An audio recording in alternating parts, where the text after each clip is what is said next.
Hi guys, we all know the iPhone 5 just been announced.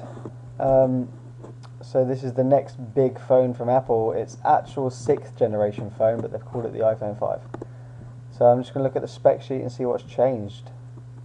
The first thing I can tell you is that they've finally moved on from their 3.5 inch design. It's now 4 inches, and in my opinion it's about time. I don't think they've actually gone big enough. I think they should have gone 4.3 inch. 3.5 inch is just too small. I don't know why every iPhone fanboy has been like, oh, it's the perfect size, it fits your hand. No, it's too damn small. At least they've gone to 4 inch now. What I can tell you about the screen is that they've actually made the touch screen and the glass a lot thinner. They've actually made it a lot closer together so that when you touch the screen, apparently it feels like you're actually touching the icons now. Apparently you're a lot closer to them, and it's meant to be a lot less glary in sunlight, so that could be interesting. One disappointment I found was that, yes, it's still got a Retina display with 326 ppi, but the resolution isn't 720p on the iPhone 5, where it is on a lot of Android handsets. I think they could have bumped the resolution, because as they've got a bigger size screen, it may not look as good as it did on a 3.5 inch screen.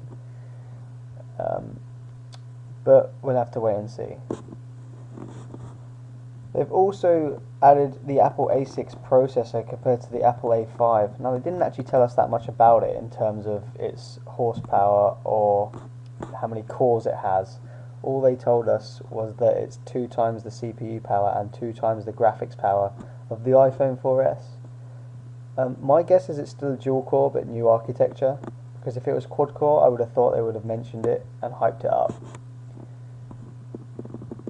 The memory is now 1 gigabyte, but that's to be confirmed, so I'm not completely sure compared to the iPhone's 512. iPhone 4S is 512 megabytes. So that might help for multitasking, even though the iPhone's multitasking isn't that much to write home about. We also have, what else do we have here that's different? Yeah, the front facing camera can actually record 720p now, and you can do FaceTime with your friends in 720p over cellular. They've added that feature as well, which is quite good. Another obviously big thing with the iPhone 5 is LTE compatible. So now everyone in America and some places in Europe can now take advantage of this, and LTE is awesome. We don't know how much impact it's going to be on the battery life. They did mention battery life, but LTE has always been a major battery life killer, so I wouldn't take into account much of what they said. They've gone with dual band Wi-Fi as well, 2 Wi-Fi antennas. This is basically the same as what the Kindle Fire HD was announcing, which claimed to have better Wi-Fi, a 41% Wi-Fi increase over the iPad. So if that's the case here, the iPhone 5 is going to have some major Wi-Fi. Talk about it says here the SIM standard is to be confirmed, but we know it's actually micro SIM compared to the it's the nano SIM compared to the micro SIM on the 4S.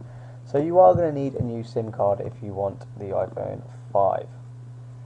Battery life, they said it was on par if not better than the 4S, which is quite good considering it now is an LTE compatible device and it's a bigger screen.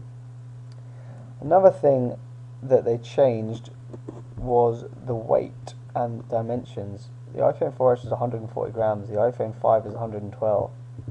Now, a lot of Apple fans actually liked the heaviness of the iPhone 4S because they said it made it feel like a premium product.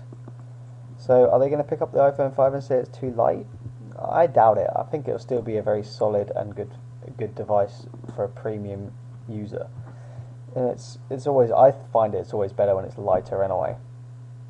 Dimensions, as I said, it's longer, not really wider. You can see here it's longer but not wider. What else is there to say about the hardware?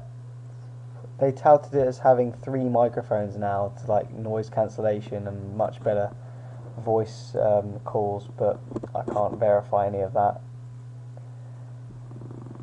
What do you think about this iPhone? Do you think it's a big increase? I mean, they did some. I would say, in my opinion, the hardware, even though yes, they've moved away from their tiny 3.5-inch screen, I'm disappointed by the hardware. It's still the same. They've added another row of icons in iOS 6, which comes with this. But yeah, it's still exactly the same. It's gonna be faster. Was the iPhone 4S slow? No. So, but it's always nice to have a faster device, right? I mean, they showed off it playing a game, and people said it was amazing because it had like next-gen graphics, which are better than consoles. But I tend not to believe that they're better than consoles because they never have been and probably never will be. What else is there to say? Yeah, Siri.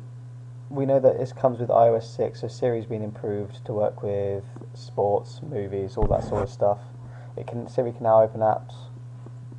But just looking at the hardware, apart from the screen size and a few other little bits, not much has changed in my opinion. Let me know what you think in the comments. But you know, I'm not afraid to admit that I have a Nexus device, so I am a Android fan. I'm not a fanboy, but I am a fan. I mean, I like Apple's technology. I mean, I had the original iPhone, so you know they brought it to the market and it was amazing. So let me know what you think about this iPhone 5. I just think it's the same design. You know, if you look at the iPhone first generation, now the iPhone 5 is 0.5 bigger. But generally, it looks pretty much the same. And you've got to change something. You've got to move with the times, right? Let me know what you think anyway. This has been my quick little comparison. Hopefully we'll get better and more accurate specs as the time goes on. As I said, it's only just been announced. iOS 6 hits all devices on the 19th of September.